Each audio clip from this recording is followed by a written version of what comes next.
Yang pertama yaitu ikut pelatihan, teman-teman itu harus mempersiapkan diri terlebih dahulu ya.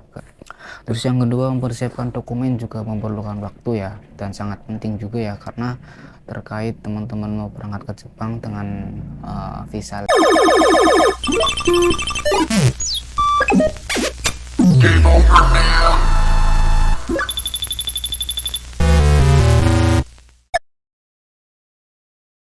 Halo gengs, assalamualaikum warahmatullahi wabarakatuh. Kembali lagi dengan saya Maura Ades. Ya teman-teman, sekian lama ya nggak upload video lagi. Sebelumnya selamat Hari Raya Idul Fitri. Minal aidin wal faizin, mohon maaf lahir dan batin bagi yang merayakan ya. Karena kemarin baru saja bertepatan dengan Hari Raya Idul Fitri ya.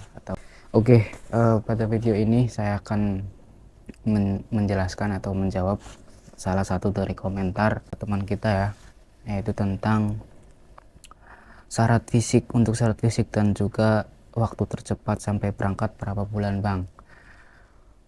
Oke, saya jelaskan dulu. Ini ada dua pertanyaan yang harus dijawab ya, yaitu syarat fisik dengan berapa lama kira-kira ya untuk dari awal sampai berangkat ya, paling cepat ya.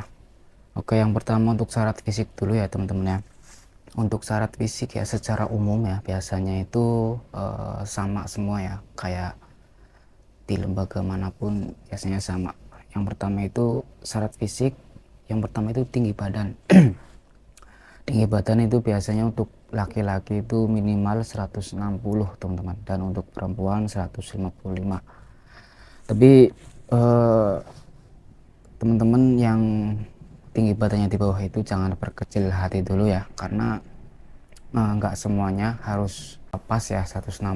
Misal teman-teman ada yang 157 atau 158, itu teman-teman masih bisa punya kesempatan kok. Jadi nggak semuanya harus pas 160. Biasanya ada lembaga yang ini ya, yang apa, meringankan ya, jadi nggak apa-apa ya, yang penting teman-teman yang lainnya itu masuk ya. Karena kalau terhalang sama tinggi badan doang terbilang lucu ya teman-teman ya, terbilang konyol ya. Mas saya yang tinggi badan enggak sampai 60 tidak bisa ke Jepang gitu ya. Jadi teman-teman untuk yang di bawah itu jangan berkecil hati ya. Itu yang pertama ya, terkait dengan fisik yaitu tinggi badan. Kemudian untuk yang kedua yaitu kesehatan mata ya. Itu bisa tidak buta warna sama tidak minus ya teman-teman. Untuk minusnya di sini tertulis tidak lebih dari -5 teman-teman. Jadi untuk teman-teman yang sekarang matanya sedang kurang baik ya, itu teman-teman diobati ya supaya bisa meminimalisir minusnya ya teman-teman, untuk bisa pergi atau bekerja di Jepang ya teman-teman ya. Terus untuk fisik yang ketiga itu kesehatan gigi ya teman-teman. Kesehatan gigi itu sangat penting ya, karena biaya pengobatan ya, atau biaya pemeriksaan di sini itu sangat mahal teman-teman, untuk yang gigi teman-teman. Karena diharuskan gigi itu benar-benar sehat sebelum berangkat ke sini ya teman-teman. Karena itu bukan hanya syarat dari lembaga doang, tapi juga untuk diri sendiri juga, supaya mencegah hal-hal yang tidak diinginkan ketika teman-teman sudah mulai berproses bekerja di Jepang ya teman-teman. Itu untuk syarat yang ketiga terkait dengan fisik ya. Terus yang keempat, kesehatan telinga teman-teman ya. Kesehatan telinga juga harus dijaga ya, karena kita akan berkomunikasi, mendengarkan. Bahkan di ujian pun ada kayak soal yang mendengarkan ya teman-teman ya. Jadi ada orang percakapan, dua orang Jepang, kita mendengarkan kemudian apa dari isi percakapan tersebut ya. Itu untuk keempat terkait dengan kesehatan, syarat fisik ya. Terus kemudian untuk yang terakhir atau yang kelima yaitu kesehatan organ dalam teman-teman. Nah, kesehatan organ dalam itu merujuk semua ya, semua bagian organ dalam kita, nggak cuman kesehatan luar saja ya yang harus kita perlukan. Kesehatan dalam pun kita harus sangat perlu ya teman-teman, karena ketika di tengah-tengah ada penyakit yang tidak terduga ya, itu akan mengganggu aktivitas kita, akan mengganggu pekerjaan kita, dan akan mengganggu kegiatan-kegiatan lainnya yang berkaitan dengan bekerja di Jepang di sini ya teman-teman. Ya banyak ya untuk organ dalam itu, seperti ya paru-paru mungkin ya, atau jantung atau perut ya, itu teman-teman harus dijaga ya. Itu yang kelima atau yang terakhir ya. Nah, beberapa informasi ya secara umum ya, jadi teman-teman bisa diperhatikan dan bisa menjadikan acuan supaya teman-teman ada gambaran ya ketika ingin bekerja di Jepang ya.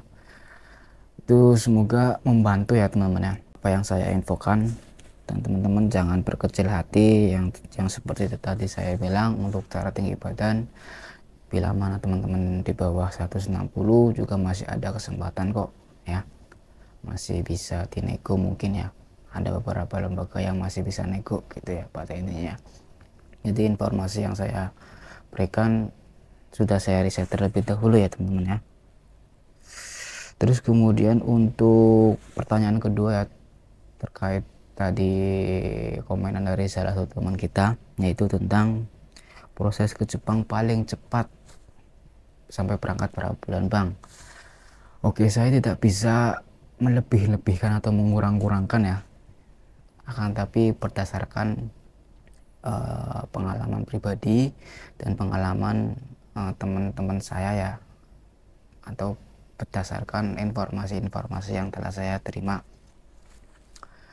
yaitu kurang lebih bisa dimungkinkan ya itu 3-6 bulan.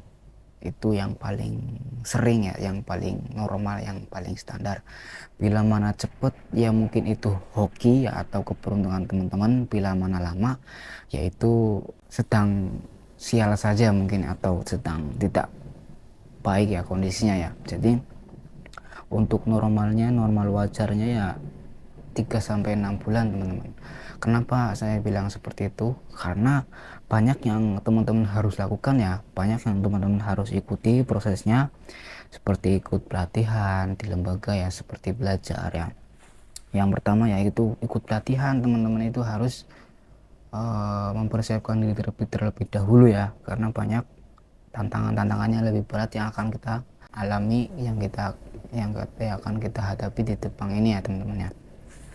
Terus yang kedua, mempersiapkan dokumen juga memerlukan waktu ya, dan sangat penting juga ya, karena terkait teman-teman mau berangkat ke Jepang dengan visa legal ya, atau dengan izin resmi dari negara dan dari Jepangnya juga melalui imigrasi.